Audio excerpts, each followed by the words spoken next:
चलते फिरते हर वक्त परमेश्वर की बातें उन्हें बताना है। हर वक्त किसी भी समय आपको मिल जाए, चाहे हम कई बार हम अपने बच्चों से ये बातें बताती रहती हूँ, और जो छोटे हैं पोता पोती उनके साथ में बताती रहती हूँ। अभी वो पोती है ऐसे डांस करेगी, घुमा घुमा के मारा, घुमा घुमा के मारा, ऐसे डांस करेगी। क्यों?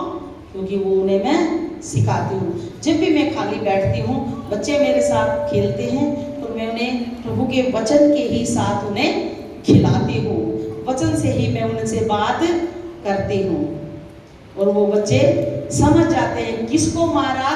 दाऊद ने गोलियत को घुमा घुमा के मारा। ऐसे वो बच्चे क्या डांस को सीख जाते हैं। हालेलुया। तो अपने बच्चों को बाइबल जैसे बताती है, उठते बैठते लेटते वो सारी चीजें सिखानी है। हालेलुया। हर बात हमें सिखानी है, क्योंकि हम अपने बच्चे यहोवा का दिया हुआ भाग हैं। और याकूब 4:4 में हम देखते हैं, अपने सारे मन, सारे प्राण, सारी बुद्धि के साथ प्रेम कर परमेश्वर से। याकूब 4:4 में हम देखते हैं, अपने सारे मन, पूरा मन से, पूरी बुद्धि से परमेश्वर से प्रेम कर। ये सबसे बड़ी और मुख्य आज्ञा है जो परमेश्वर आपको देता है। यदि आप लोग पूरे मन से, दिल से परमेश्वर से प्रेम करेंगे, तो परमेश्वर भी आपकी मन की सारी बात को जान लेगा। अब कई सोचते हैं कि प्रभु के पास हम एक ही चीज के लिए आते हैं, सिर्फ और सिर्फ किस लिए? बता दें, खुल के बता दें, किस लिए आते हैं?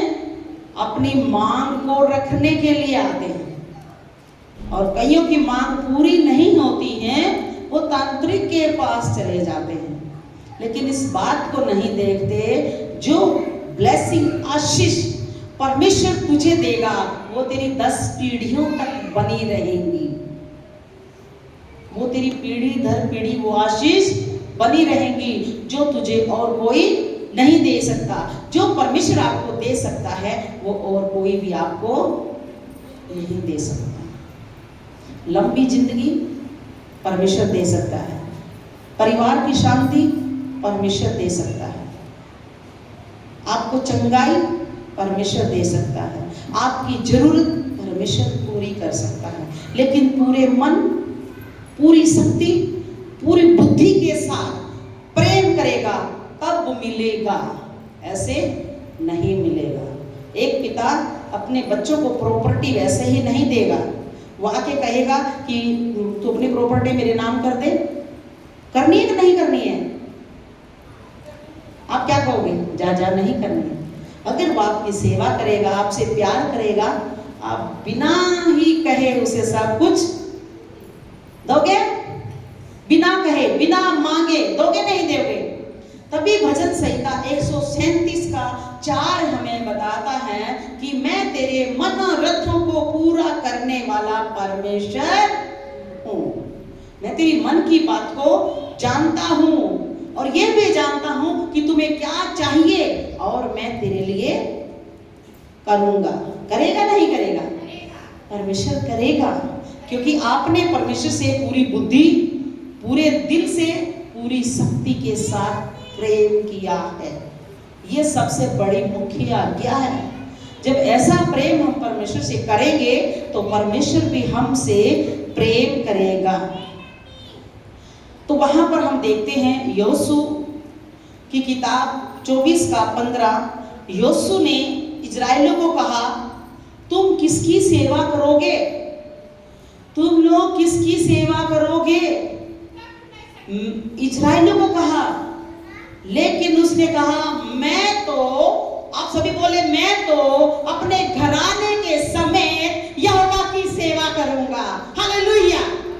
अपने बच्चों के साथ, अपने पूरे परिवार के साथ, अपनी फैमिली के साथ यहोवा परमेश्वर की सेवा करें, तन से, मन से और धन से। हालेलुया।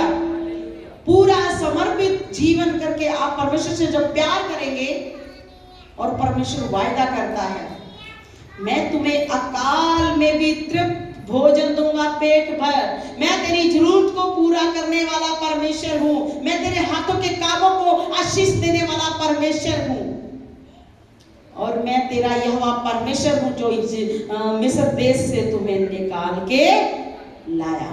गुलामी में से, जब गुलामी में से परमेश्वर निकाल के लाता है और वो उन्हें आशीष देता है। हालेलुया। और तुम किसको चुनोगे? वहां पर यहोशू ने एक सवाल किया इजराइलों से कि तुम किसको चुनोगे? मैं अपने घराने समेत, अपने घराना मतलब बाल बच्चे परिवार के समेत मैं यहोवा की सेवा करूंगा, क्योंकि जो बच्चे हैं वो परमेश्वर का दिया हुआ भाग है, गिफ्ट है। और माता पिता भी इस बात को देखें कि हमें आज से बच्चों का पोषण करना है और मसीह में बढ़ाना है। कई बुजुर्ग लोग सोचते हैं, अरे हमारा तो समय है भक्ति करने का, बच्चे क्या करेंगे? अरे उनका आपसे भी ज्यादा समय है, ताकि वो सारी बुराई से बच जाएंगे, सारी पाप से, सारी बुरी अभिलाषाओं से बच जाएंगे। जब आप इस संसार से चले जाओगे तो वो भी अपने बाल बच्चों को सिखाएंगे। हालेलुया। आज जो बाहर इतनी गुंडागर्दी हो रही है, किसी को कोई मार रहा है, किसी को कोई काट रहा है, किसी को तलवार, किसी को कोई गोली मारकर चला जाता है, कहां से निकलते हैं ये बच्चे? कहां से निकलते हैं? खूंखार बच्चे कहां से निकलते हैं? क्या ये परिवार से नहीं आते?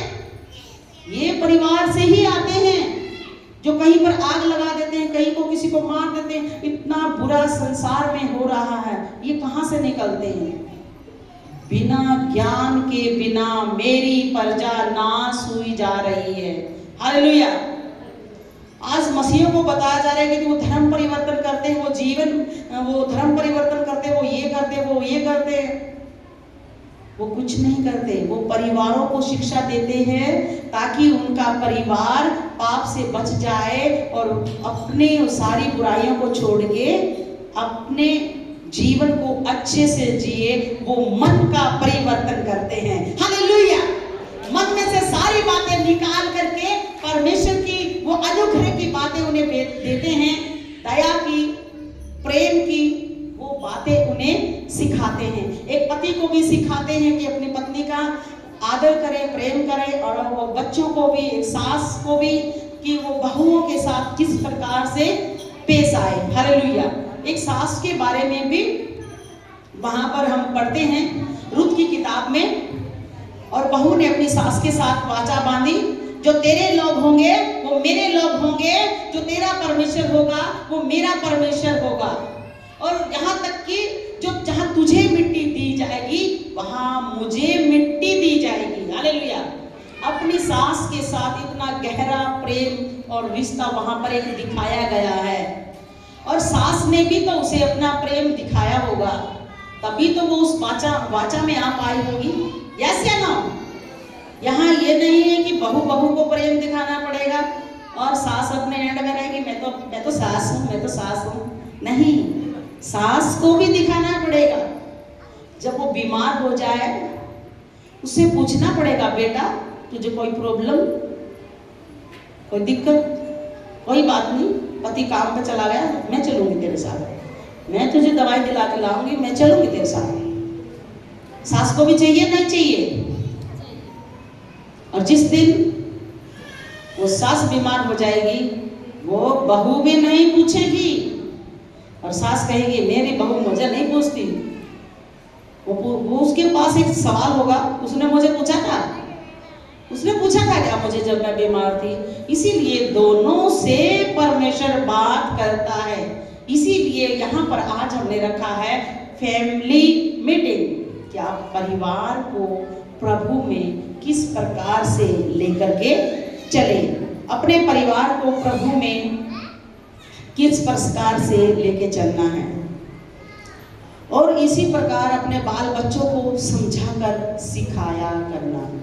उठते बैठते लेटते चलते फिरते उनकी चर्चा किया करना, यहाँ तक कि तू, तेरा बेटा और तेरा पोता परमेश्वर की आज्ञा को माने। हालेलुया।